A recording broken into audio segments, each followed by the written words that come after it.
Yes sir. जी, आवाज और video सही आ रहा है?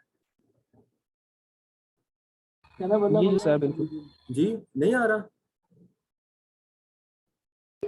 सर बिल्कुल ठीक है, आवाज़ ओके और ओके, वीडियो। चलें ठीक है। चलें जी, स्टार्ट करते हैं।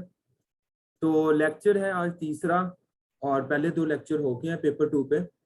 ये लेक्चर थर्ड है, और जो लेक्चर थर्ड है वो आज एटॉमिक फिजिक्स पे है। इसमें एटॉमिक फिजिक्स है और इसके साथ क्लासिकल फिजिक्स और क्वांटम फिजिक्स का कुछ पोर्शन जो है ना वो शामिल किया गया। तो इसमें दो तीन लॉन्ग क्वेश्चन आज के जो भरे लॉन्ग क्वेश्चन है वो होंगे। और इसमें CSS 2021 में इस साल सवाल आया है, थोड़ा सा सवाल घुमा के आया है, वो मैं आपको साथ बता दूंगा कि कैसे आपने करना है, जो कि अगले साल भी आने के चांसेस हैं। उसके अलावा हर साल इसमें से एक आधा टॉपिक वो लाजमी दे देता है। और इंशाल्लाह आज या कल सुबह मैं आपको न्यूमेरिकल भी भेज दूंगा, पहले तीन लेक्चर्स के जो पहले तीन लेक्चर हो गए हैं उन पे जो न्यूमेरिकल सॉल्व है वो भेज दूंगा मैं। तो वो आप प्रैक्टिस कर लीजिएगा, जो 4 दिन का जो आपको गैप आता है। तो ये आपने टॉपिक तो पढ़ा है, photo electric effect. Photo electric effect क्या होता है ये आ जाता है। फोटो इलेक्ट्रिक इफेक्ट के बारे में क्लासिकल फिजिक्स क्या कहती है, जो अहम क्वेश्चन है वो ये है। फोटो इलेक्ट्रिक इफेक्ट के बारे में क्लासिकल फिजिक्स क्या कहती है, और फोटो इलेक्ट्रिक इफेक्ट को क्वांटम मैकेनिक्स या क्वांटम फिजिक्स, जो क्वांटम फिजिक्स है जिसे हम मॉडर्न फिजिक्स भी कहते हैं, उसका क्या रवैया है फोटो इलेक्ट्रिक इफेक्ट को एक्सप्लेन करने के लिए। और फोटो इलेक्ट्रिक इफेक्ट की बाकी चीजें जो सारी हैं क्वेश्चन उस पर आ जाते हैं कि फोटो इलेक्ट्रिक इफेक्ट फ्रीक्वेंसी पे ही क्यों डिपेंड करता है, फोटो इलेक्ट्रिक इफेक्ट जो है इंटेंसिटी पे डिपेंड क्यों नहीं करता। आपको क्वांटम फिजिक्स कैसे बताती है कि फोटो इलेक्ट्रिक इफेक्ट जो है फ्रीक्वेंसी पे मुनहसर है, वो इंटेंसिटी पे क्यों नहीं है। फोटो इलेक्ट्रिक इफेक्ट की प्रैक्टिकल कोई एक्सपेरिमेंटल कोई मिसाल दें, उस पर लॉन्ग क्वेश्चन आ जाता है। तो ये सारी चीजें फोटो इलेक्ट्रिक इफेक्ट से रिलेटेड है। ये अब आप पे है कि एग्जामिनर का क्वेश्चन कैसा है और आप उसको डील कैसे करते हैं। तो फोटो इलेक्ट्रिक इफेक्ट आपको नाम से ही पता लग रहा है, फोटो का मतलब होता है रोशनी, इलेक्ट्रिक का मतलब होता है इलेक्ट्रॉन। जब भी किसी मेटल सरफेस पर रोशनी पड़े तो उस मेटल सरफेस में से वो जो रोशनी होती है कुछ इलेक्ट्रॉन्स को इजेक्ट कर लेती है। तो इलेक्ट्रॉन्स का इजेक्ट होना और इलेक्ट्रॉन का नेगेटिव पोल से पॉजिटिव पोल की तरफ भागना, या इलेक्ट्रॉन का मूव करना जिसे हम इलेक्ट्रॉन की मोशन को करंट कहते हैं, तो इसे हम कहते हैं photo electric effect. The conversion of light into electrical energy या into electrical current is called photoelectric effect। तो लाइट एनर्जी का इलेक्ट्रिकल एनर्जी में तब्दील हो जाना, इसे फोटो इलेक्ट्रिक इफेक्ट कहते हैं। ये आपने एफएससी में पढ़ा हुआ है। अंडर स्पेसिफिक कंडीशन, वो आगे चल के देखते हैं वो कंडीशन क्या है कि जिसके तहत आपके पास फोटो इलेक्ट्रिक इफेक्ट का अमल सरजद होता है, उसके बगैर वो नहीं हो सकता। फोटो इलेक्ट्रिक इफेक्ट के बाद आप बात करेंगे फोटो करंट की। ये मैं पूरा आपको बताऊंगा आपने कैसे करना है। आपके पास एक मेटल सरफेस है, जैसे ये है, इसे हम अमीटर कह देते हैं। अमीटर का मतलब होता है जिसमें से इलेक्ट्रॉन इमिट होते हो। इस पे रेडिएशन पड़ी, गैमा रेस पड़ी, रेडिएशन पड़ी, लाइट रेस पड़ी, फोटोन का बंडल पड़ा, कुछ भी आप लिख सकते हैं। जब इस पर फोटोन का बंडल पड़ेगा तो इसके अंदर से वो इलेक्ट्रॉन्स को इमिट करेगा। अब इलेक्ट्रॉन की जो एमिशन है उस पे दो थ्योरीज हैं कि वो कैसे इमिट होता है। एक थ्योरी तो क्लासिकल फिजिक्स बताती है जिसे हम वेव थ्योरी कहते हैं, और दूसरी थ्योरी है उसे हम क्वांटम थ्योरी या मॉडर्न फिजिक्स की थ्योरी कहते हैं, या फोटो इलेक्ट्रिक इफेक्ट की थ्योरी कहते हैं जो आइंस्टाइन ने दी थी। तो ये आगे चल के हम देखते हैं ये दो थ्योरीज क्या हैं, और इसी पे ही आपका क्वेश्चन बनता है, क्योंकि बाकी चीजें तो आपने पढ़ रखी हैं और वो तो आसान है। इसमें यह है कि इलेक्ट्रॉन निकलेंगे, इसमें से इजेक्ट होंगे इलेक्ट्रॉन, और electron will rush towards the cathode, वो खतोड की तरफ आएंगे, क्योंकि खतोड को आपने पॉजिटिव चार्ज दिया हुआ है, इलेक्ट्रॉन पे नेगेटिव चार्ज है। लिहाजा इलेक्ट्रॉन का यहाँ से यहाँ बहना एक करंट होगा, एक करंट की फॉर्म होगी, इसे हम कहेंगे फोटो इलेक्ट्रिक करंट। तो ये फोटो करंट हो गया आपका कि फोटो करंट क्या होता है। उसके बाद इसकी थोड़ी सी प्रॉपर्टीज, इसकी डिटेल के लिए आपको ये डायग्राम बनानी पड़ेगी। इस डायग्राम में आपके पास अमीटर है जिसपे आप फोटॉन्स की बौछार कर रहे हैं, और आपके पास कलेक्टर है जहां पे आपके पास इलेक्ट्रॉन कलेक्ट होंगे। अब होगा ये कि आप शुरू में अपना एक्सपेरिमेंट स्टार्ट होते वक्त कलेक्टर को पॉजिटिव पोटेंशियल देंगे। यहाँ पे आप कलेक्टर को, या आपके पास वोल्टेज ग्रेडियंट लगा हुआ है, स्लाइडिंग ग्रेडियंट है, इधर आप कलेक्टर को पॉजिटिव जो है वोल्टेज देंगे। इसका ये होगा कि आपके पास अमीटर से जितने भी इलेक्ट्रॉन निकलेंगे वो कलेक्टर के हाई पॉजिटिव पोटेंशियल की वजह से कलेक्टर पर जमा होना शुरू हो जाएंगे। तो इस तरह का फोटो करंट जो है वो ज्यादा होगा। आप आहिस्ता आहिस्ता इसे स्लाइड करें कलेक्टर को, और कलेक्टर को आप ले आए नेगेटिव पोटेंशियल पर। तो नेगेटिव पोटेंशियल पर जब आप इसे लाते जाएंगे आहिस्ता आहिस्ता, तो यहाँ से अमीटर से जो इलेक्ट्रॉन निकल रहे हैं वो इलेक्ट्रॉन अब इस कलेक्टर पर हाई नेगेटिव पोटेंशियल की वजह से आहिस्ता आहिस्ता कलेक्टर पर पहुंचना बंद हो जाएंगे, क्योंकि इलेक्ट्रॉन पर नेगेटिव चार्ज है और कलेक्टर को पर आप नेगेटिव चार्ज दे रहे हैं। लिहाजा अमीटर के वो इलेक्ट्रॉन जिनकी एनर्जी, काइनेटिक एनर्जी ज्यादा है, वो तो इसके नेगेटिव के होने के बावजूद भी इस पर पहुंच जाएंगे। लेकिन कुछ इलेक्ट्रॉन आपके पास जिनकी काइनेटिक एनर्जी कम है, वो इस कलेक्टर पर नेगेटिव पोटेंशियल की वजह से पहुंच नहीं पाएंगे। तो वो पोटेंशियल, वो नेगेटिव पोटेंशियल कलेक्टर का कि जिस पर आपके पास यहाँ से इलेक्ट्रॉन का कलेक्टर तक पहुंचना बंद हो जाए, या दूसरे अल्फाज में आपके पास वो पोटेंशियल कलेक्टर पर जो आपके फोटो करंट को जीरो कर दे। इसका मतलब यह है कि इलेक्ट्रॉन अमीटर से कलेक्टर पर पहुंच नहीं पा रहे, इसका मतलब है आपका फोटो करंट क्या हो गया है, जीरो हो गया है। तो ऐसे पोटेंशियल को हम स्टॉपिंग पोटेंशियल कहते हैं। तो स्टॉपिंग पोटेंशियल जिसे हम VO से जाहिर करते हैं, वो पोटेंशियल होता है जो कि आपके फोटो करंट को 0 एम्पेयर कर देता है। तो ये आपके पास है स्टॉपिंग पोटेंशियल जब फोटो करंट क्या हो जाए, 0 हो जाए। अब ये आपके पास पूरा आपने इसको एक डायग्राम बना दी। एमीटर आपको करंट बताएगा कि कितना करंट बह रहा है, वो फोटो करंट के बारे में बताएगा। और आपको पता है एमीटर हमेशा सीरीज में लगाते हैं, सर्किट की सीरीज में। और वोल्ट मीटर लगाएंगे जो आपको स्टॉपिंग पोटेंशियल का वोल्टेज मेजर करके बताएगा। और ये हमेशा कनेक्ट किया जाता है पैरेलल वाइज जो है सर्किट में। अब आपके पास स्टॉपिंग पोटेंशियल के बाद जो इलेक्ट्रॉन स्टॉपिंग पोटेंशियल पर भी अगर कोई इलेक्ट्रॉन आपके पास बड़ी मुश्किल से मसाइब झेल के इस कलेक्टर पर आ रहा है, तो इसका मतलब उसकी काइनेटिक एनर्जी मैक्सिमम है, क्योंकि उससे ज्यादा काइनेटिक एनर्जी मैक्सिमम नहीं हो सकती कि इतनी ज्यादा एनर्जी रखी है उसने, तो वो नेगेटिव पोटेंशियल पर पहुंच रहा है। तो इस तरह आपको काइनेटिक एनर्जी मैक्सिमम का फॉर्मूला मिल जाएगा। आपको पता है मैंने कल बताया भी था कि W is equal to EV, QV होता है कल जो मैंने आपको बताया था। तो V is equal to W over Q, ये हम इंशाल्लाह इलेक्ट्रिसिटी वाले टॉपिक में देखेंगे। तो W work is equal to, work का मतलब है kinetic energy, is equal to charge into voltage. तो यहाँ पे जो आपके पास वोल्टेज है वो मैक्सिमम का मतलब है वोल्टेज स्टॉपिंग पोटेंशियल है, VO है। तो इसका मतलब आपका काइनेटिक एनर्जी खुद ब खुद मैक्सिमम होगी। अब स्टॉपिंग पोटेंशियल पर आपके पास वही इलेक्ट्रॉन कलेक्टर पर पहुंचेगा जिसकी काइनेटिक एनर्जी मैक्सिमम होगी। तो काइनेटिक एनर्जी मैक्सिमम का रिलेशनशिप आपके पास आ जाएगा जो कि डायरेक्टली प्रोपोर्शनल इधर आप दे रहे हैं इसको स्टॉपिंग पोटेंशियल के। ये कुछ थ्योरेटिकल बातें थी। इससे हटकर जो मेन आपको क्वेश्चन आता है वो इसकी इंटेंसिटी और फ्रीक्वेंसी पे आता है। अब क्वेश्चन ये राइज होता है कि आपके पास ये जो लाइट आ रही है, इस अमीटर पर लाइट जो रिफ्लेक्ट हो रही है, उस लाइट की इंटेंसिटी बढ़ा दें। इंटेंसिटी का मतलब ये है कि वो जो लाइट आ रही है उस लाइट के आने वाली लाइट की रेज की तादाद बढ़ा दी जाए। इंटेंसिटी का मतलब होगा उसकी रेज की तादाद बढ़ा दी जाए। कम रोशनी है तो रोशनी ज्यादा कर दी जाए, तो इसका मतलब उसकी इंटेंसिटी, उसका एम्पलीट्यूड ज्यादा हो गया है, ठीक है ना।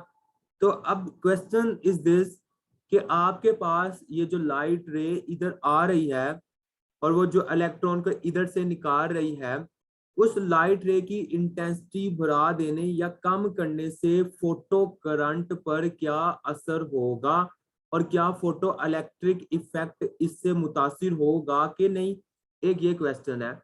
दूसरा, आपके पास जो लाइट रे आ रही है उसकी कोई ना कोई फ्रीक्वेंसी है, और वो जो फ्रीक्वेंसी है उसकी फ्रीक्वेंसी कम या ज्यादा करने से फोटो इलेक्ट्रिक इफेक्ट पर क्या असर होगा।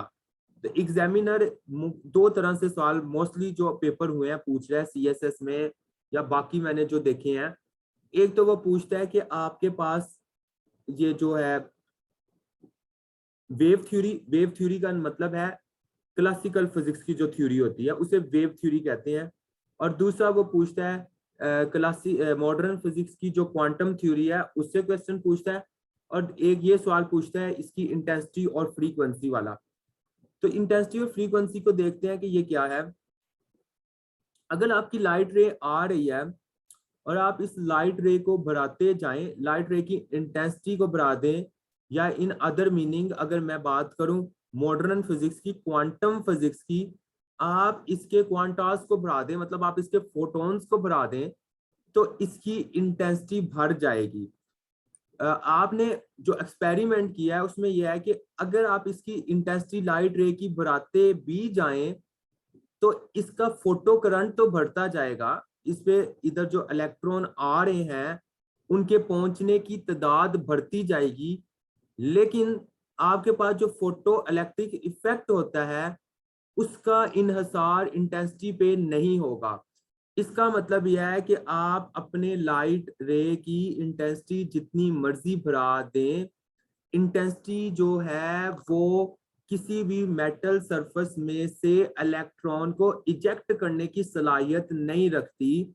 हाँ, वो इजेक्ट होने के बाद इलेक्ट्रॉन की एनर्जी, काइनेटिक एनर्जी को तो बढ़ा सकती है इंटेंसिटी, लेकिन काइनेटिक एनर्जी की जो एनर्जी बढ़ाने के बढ़ा सकती है, लेकिन जो उसमें से मेटल सरफेस में से जो इलेक्ट्रॉन इजेक्ट करना है वो इंटेंसिटी पे डिपेंड नहीं करता। ये फोटो इलेक्ट्रिक इफेक्ट या जो आज की मॉडर्न फिजिक्स या क्वांटम फिजिक्स जो है या जो फोटोन फिजिक्स है उसने ये बताया कि आपके पास जो लाइट का फोटो इलेक्ट्रिक इफेक्ट है वो डिपेंड करता है आपके पास इंटेंसिटी पे डिपेंड नहीं करता। अब यहाँ पे आप देखें एक पैरा है, ये ग्राफ है जो कि आपको पेपर में बनाना पड़ेगा। ये जो है ये आपके पास इलेक्ट्रिक करंट को, फोटो करंट को जाहिर कर रहा है। अब आपके पास जब लाइट इंटेंसिटी I1 थी तब भी आपके पास स्टॉपिंग पोटेंशियल यही था। इसका मतलब स्टॉपिंग पोटेंशियल जो है वो आपका इंटेंसिटी पे डिपेंड नहीं करता। आपने इंटेंसिटी बढ़ा दी, आपके पास इंटेंसिटी बढ़ने से करंट, फोटो करंट बढ़ गया, और ये मैंने आपको बताया फोटो करंट क्यों बढ़ा है, क्योंकि आपको इंटेंसिटी बढ़ाने का मतलब है आपने उसे काइनेटिक एनर्जी इलेक्ट्रॉन्स को ज्यादा दे दिया है। अब they are now more capable than at reaching the collector. और I2 जो है इंटेंसिटी ज्यादा है, इसका मतलब करंट बढ़ गया आपका, स्टॉपिंग पोटेंशियल चेंज नहीं हुआ। इससे ये नतीजा अखज होता है कि इंटेंसिटी चेंज करने या ना करने से स्टॉपिंग पोटेंशियल यानी ejection of electron, stopping potential का मतलब होता है कि किस पॉइंट पे इलेक्ट्रॉन मेटल सरफेस में से इमिट आउट होंगे, निकलेंगे बाहर, वो इंटेंसिटी पे डिपेंड नहीं करता। ये जो क्वांटम फिजिक्स थी उसने कहा कि इंटेंसिटी पे डिपेंड नहीं करता, आपके पास स्टॉपिंग पोटेंशियल या इलेक्ट्रॉन का इमिट आउट होना, इलेक्ट्रॉन का निकलना, वो फ्रीक्वेंसी पे डिपेंड करता है कि आपके पास एक खास हद तक फ्रीक्वेंसी उस लाइट रे की होगी, उस लाइट इंटेंसिटी की एक खास हद तक फ्रीक्वेंसी होगी तो इलेक्ट्रॉन उस मेटल सरफेस में से बाहर आएगा।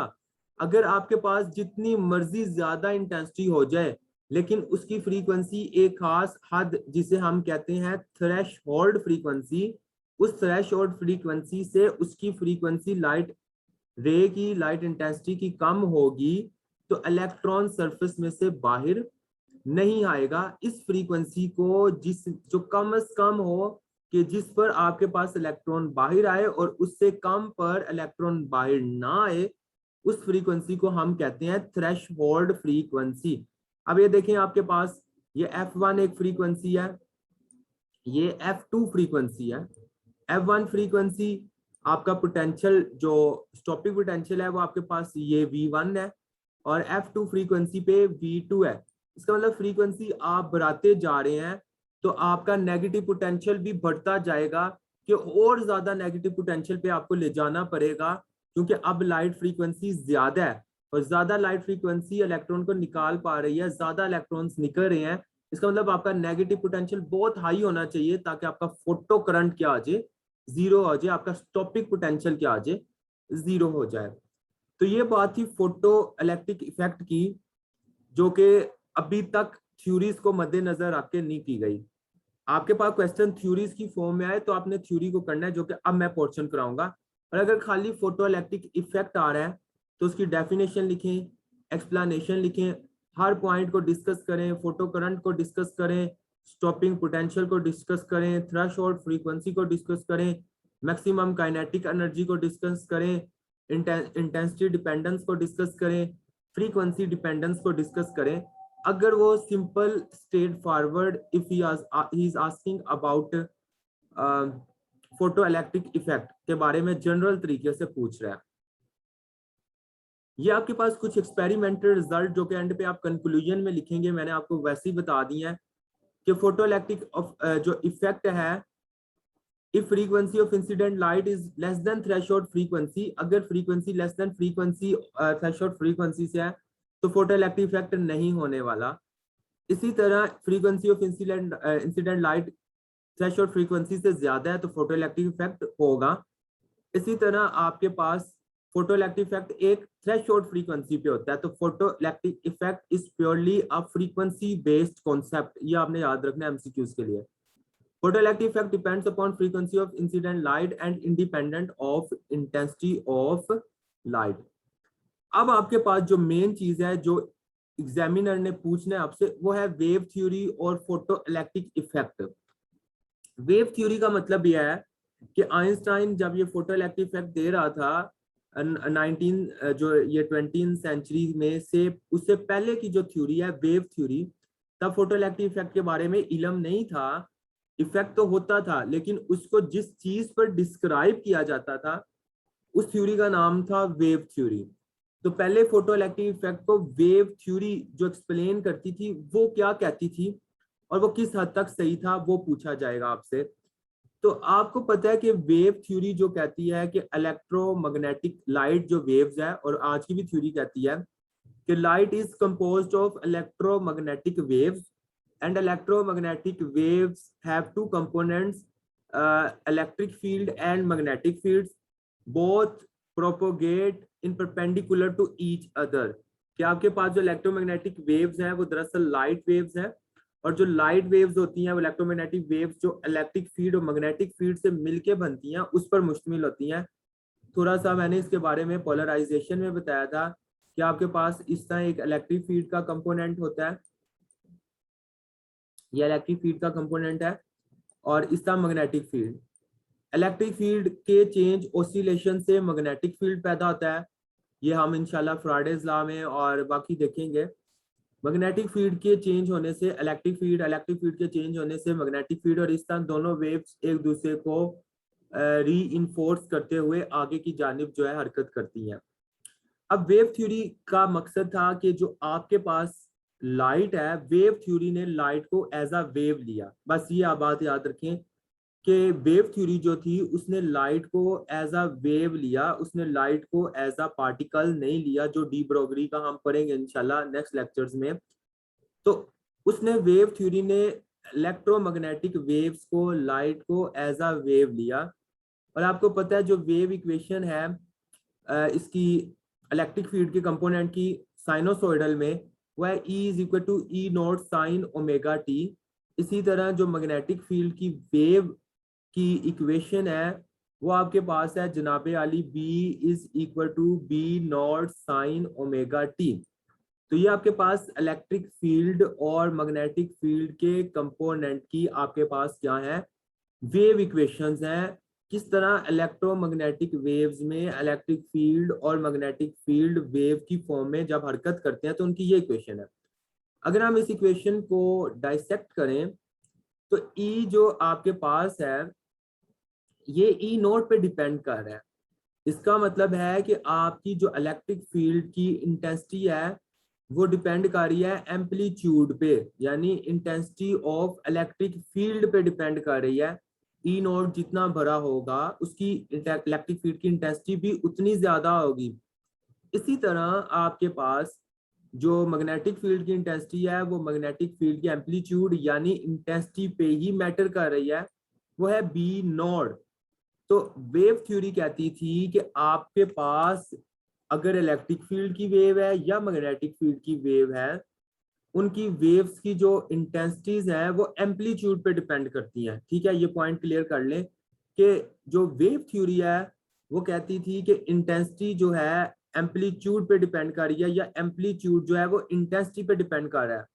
और आपको पता है in simple definition of intensity जो कि हम पॉइंटिंग वेक्टर में पढ़ेंगे कि आपके पास अगर इंटेंसिटी है तो इंटेंसिटी बराबर होती है energy over area into time. या आपने एफएससी में मैट्रिक में पढ़ा हुआ है कि आपके पास इंटेंसिटी क्या होता है, ई ए ओवर टी। कि अगर आपके पास एक एरिया पड़ा हुआ है और उसमें से कोई वेव गुजर रही है इन टाइम टी, तो इस एरिया में से गुजरने वाली जो उसकी एनर्जी होगी वो उसकी इंटेंसिटी कहलाएगी। तो लिहाजा इंटेंसिटी डायरेक्टली प्रोपोर्शनल है एनर्जी के। एनर्जी किसके डायरेक्टली प्रोपोर्शनल है, इंटेंसिटी के। और इंटेंसिटी किस पर मुनहसिर है, इंटेंसिटी एम्पलीट्यूड पर मुनहसिर है according to wave theory. Classical physics में वेव थ्योरी में आपके पास जो एनर्जी है वो इंटेंसिटी पे डिपेंड कर रही है, और हमने देखा है इंटेंसिटी जो है वो डिपेंड करती है आपके एम्पलीट्यूड पे। आपको पता है ये एक वेव है, तो इसकी वेव की जितनी ज्यादा एम्पलीट्यूड होगा उसकी इंटेंसिटी उतनी ही ज्यादा होगी। ठीक है ना, तो ये ई नोड का मतलब है इंटेंसिटी ज्यादा है, और इंटेंसिटी का मतलब है कि एम्पलीट्यूड ज्यादा है, एम्पलीट्यूड का मतलब है एनर्जी ज्यादा है वेव थ्योरी के मुताबिक। और यही बात बिल्कुल जो है इसके लिए बी नोड के लिए है। तो अब वेव थ्योरी कहती थी कि आपके पास जो एनर्जी है किसकी, लाइट की। कौन सी लाइट, जो फोटो इलेक्ट्रिक इफेक्ट में मेटल के साथ आके टकरा रही है, वो लाइट एक वेव है, और उस वेव की एनर्जी जो है वो डिपेंड कर रही है एम्पलीट्यूड पे। लिहाजा उसने कहा कि एनर्जी डिपेंड कर रही है एम्पलीट्यूड पे और एम्पलीट्यूड डिपेंड कर रहा है इंटेंसिटी पे। तो आपके पास जो फोटो इलेक्ट्रिक इफेक्ट का अमल जो वकू पजीर होना चाहिए वो किस पर मुनहसिर होगा, वो मुनहसिर होगा आपके पास इंटेंसिटी ऑफ लाइट पर। लेकिन अभी हम देख के आ रहे हैं, हमने जो एक्सपेरिमेंटल वेरिफिकेशन की है उसके मुताबिक आपका फोटो इलेक्ट्रिक इफेक्ट जो है वो इंटेंसिटी पे डिपेंड नहीं कर रहा। तो वेव थ्योरी आपके पास फेल हो गई फोटो इलेक्ट्रिक इफेक्ट को इलेबोरेट करने में। फोटो इलेक्ट्रिक इफेक्ट को जस्टिफाई करने के लिए वेव थ्योरी फेल हो गई। अब एग्जामिनर आपसे यही सवाल पूछता है कि वेव थ्योरी के क्या फेलियर हैं वो बताएं। CSS 2021 में आया हुआ है, और आपके पास क्वांटम फिजिक्स या जो क्वांटम ये जो मॉडर्न फिजिक्स है इसके क्या पॉइंट है फोटो इलेक्ट्रिक इफेक्ट को एक्सप्लेन करने में या कॉम्पटन इफेक्ट को एक्सप्लेन करने में, वो ये पूछता है। तो इसलिए ये आपको क्वेश्चन इस रूह से तैयार करना है, ये चीज समझ के आपने इसको तैयार करना है। तो अभी तक वेव थ्योरी जो है वो फेल हो गई फोटो करंट को, सॉरी फोटो इलेक्ट्रिक इफेक्ट को एक्सप्लेन करने के लिए, क्योंकि उसने कहा कि लाइट जो है उसकी एनर्जी उसकी इंटेंसिटी पे डिपेंड करती है। अब वेव थ्योरी के बाद फोटो इलेक्ट्रिक इफेक्ट को जिस थ्योरी ने एक्सप्लेन किया उसका नाम है फोटोन थ्योरी। फोटोन थ्योरी ये है कि आपके पास वेव थ्योरी कहती है कि लाइट जो है ये मूव करती है वेव्स की फॉर्म में, लेकिन जो आपके पास फोटोन थ्योरी है वो कहती है कि लाइट, कोई शक नहीं डी ब्रोगली के मुताबिक लाइट जो है जब मूव करती है किसी भी मीडियम में या उसकी प्रोपोगेशन होती है व्हेन इट इन मोशन, तो वो वेव के तौर पर हरकत करती है लाइट। लेकिन जब वो किसी मेटल की सरफेस या किसी भी पार्टिकल से टकराती है तो जो लाइट वेव होती है वो लाइट वेव नहीं बल्कि फोटोन की फॉर्म पे आ जाती है। मतलब वो एक फोटोन की पार्टिकल की नेचर इख्तियार कर लेती है, तो इसे हम कहते हैं फोटोन थ्योरी, कि लाइट जो है उसकी ड्यूल नेचर है, और वो ड्यूल नेचर में किस नेचर को ले रहा है, वो उसकी पार्टिकल नेचर को ले रहा है, जो कि वो फोटोन की फॉर्म में होता है। और अब देखते हैं कि फोटोन थ्योरी कैसे फोटो इलेक्ट्रिक इफेक्ट को एक्सप्लेन करती है। अब ये है कि आपके पास जो फोटोन थ्योरी है वो कहती है कि लाइट वेव भी है, लेकिन जब ये टकराती है तो इसकी जो एनर्जी होती है वो एज अ फोटोन एक्ट करती है, HF। तो एनर्जी स्ट्राइकिंग के वक्त, कोलाइडिंग के वक्त, कोल्यूजन के वक्त एनर्जी क्या होती है, E is equal to HF। तो इसका मतलब अब आपके पास जो लाइट की फॉर्म है वो किस पे तब्दील होगी है, फोटोन में। और ये H आपको पता है प्लांक्स कांस्टेंट है, और F आपके पास फ्रीक्वेंसी है। तो इस इक्वेशन से साबित होता है कि जब लाइट टकराएगी मेटल सरफेस से तो वो वेव नहीं होगी, वो पार्टिकल होगी, और उसकी एनर्जी किस पे डिपेंड करेगी, उसकी एनर्जी आपके पास डिपेंड करेगी HF पे, यानी फ्रीक्वेंसी पे। तो एनर्जी जो है, जो कि लाइट वेव की एनर्जी है, वो डिपेंड करेगी फ्रीक्वेंसी पे। तो इस थ्योरी ने बता दिया कि आपको किसी भी मेटल में से इलेक्ट्रॉन निकालने के लिए किसकी जरूरत होगी, फ्रीक्वेंसी की। अगर एक हद तक फ्रीक्वेंसी नहीं होगी तो उसकी वो एनर्जी नहीं होगी, और अगर उसकी वो एनर्जी नहीं होगी तो वो उसमें से, मेटल में से इलेक्ट्रॉन को नॉकआउट नहीं कर सकेगी। तो लिहाजा आपके पास जो फ्रीक्वेंसी है, फोटोइलेक्ट्रिक इफेक्ट फ्रीक्वेंसी पर ही इन्हिसार करता है, ना कि उसकी इंटेंसिटी पर इन्हिसार करता है। तो अगर आपको क्वेश्चन है एग्जामिनेशन हॉल में बिल्कुल इस तरह फोटोन थ्योरी से रिलेटेड, जो कि 2021 में आया, और मैं आपको कहता हूँ पेपर देखें, उसको सोल्व करें, वो कैसे आप करेंगे, आपने ये सारी ही बातें लिखनी है। तो ये आपके पास कंपैरिजन था वेव थ्योरी में और फोटोन थ्योरी में, या क्लासिकल फिजिक्स में और मॉडर्न फिजिक्स में, या इसे कहेंगे क्लासिकल फिजिक्स और क्वांटम फिजिक्स में। ये आपके पास जो था वो डिफरेंस था। तो ये वेव थ्योरी और फोटोन थ्योरी जो है उसको आपने डिस्कस लाजमी करना है पेपर में। अगर वो नहीं भी पूछ रहा, आपको सिर्फ फोटोइलेक्ट्रिक इफेक्ट दे रहा है, तो इसको लाजमी उधर इनकॉर्पोरेट करें। उसके बाद आइंस्टाइन की फोटोइलेक्ट्रिक इक्वेशन है, this part is very crucial and very important for numericals. अभी इस बार फिर एक न्यूमेरिकल आया हुआ था इस पे, फोटो इलेक्ट्रिक इफेक्ट के वर्क फंक्शन पे। तो वो जो है वो बहुत ज्यादा अहम है, ये टॉपिक न्यूमेरिकल के लिहाज से। इसे समझ ले, न्यूमेरिकल खुद ही समझ आ जाएगा। आपके पास मेटल है, मेटल के अंदर एटम्स हैं, एटम के अंदर इलेक्ट्रॉन है, उस एटम में से इलेक्ट्रॉन को हमने निकालना है। ये आपके पास लाइट वेव आ रही है, जिसे हम कहेंगे ये फोटोन आ रहा है, जो कि हमने अभी देखा है, और इसकी एनर्जी क्या है, HF। अगर आपकी फ्रीक्वेंसी थ्रेशोल्ड फ्रीक्वेंसी से थोड़ी भी ज्यादा है तो ये इसमें से इस इलेक्ट्रॉन को निकाल देगा। तो फोटोन को जितनी एनर्जी इलेक्ट्रॉन को मेटल में से निकालने के लिए चाहिए, या वो वर्क डन जो कि फोटोन को करना पड़े मेटल में से इलेक्ट्रॉन को नॉकआउट करने के लिए, उस वर्क को हम कहते हैं वर्क फंक्शन। ठीक है, उस इलेक्ट्रॉन में को उस वर्क को क्या कहेंगे, वर्क फंक्शन।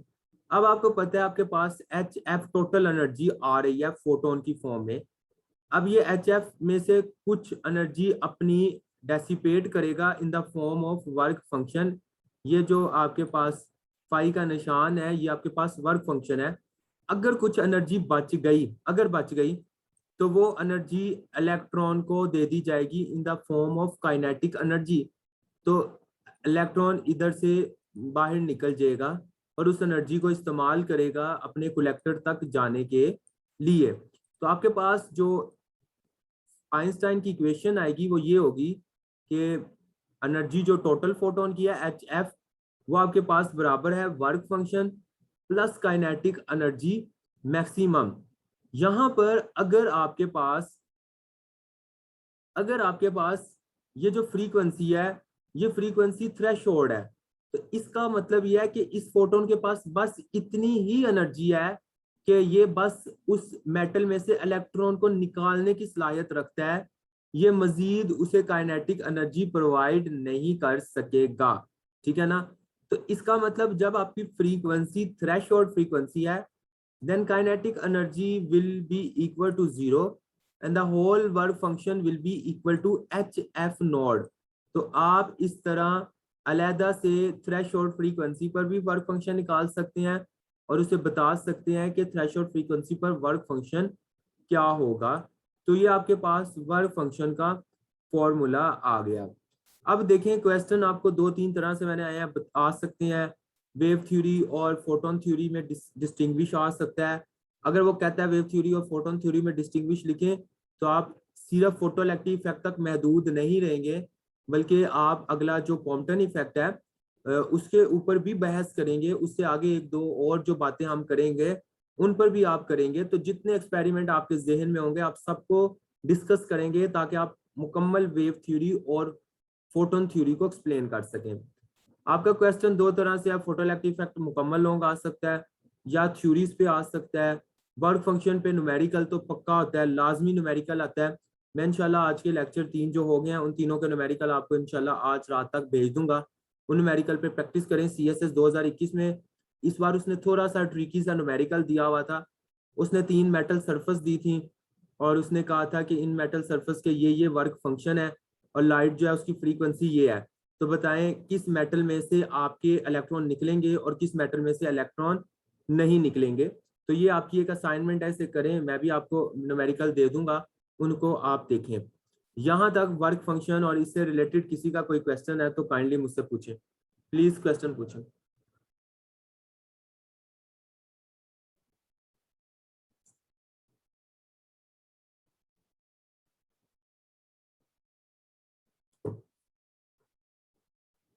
जी स्टूडेंट्स कोई क्वेश्चन? आपको आवाज आ रही है? जी स्टूडेंट्स कोई क्वेश्चन?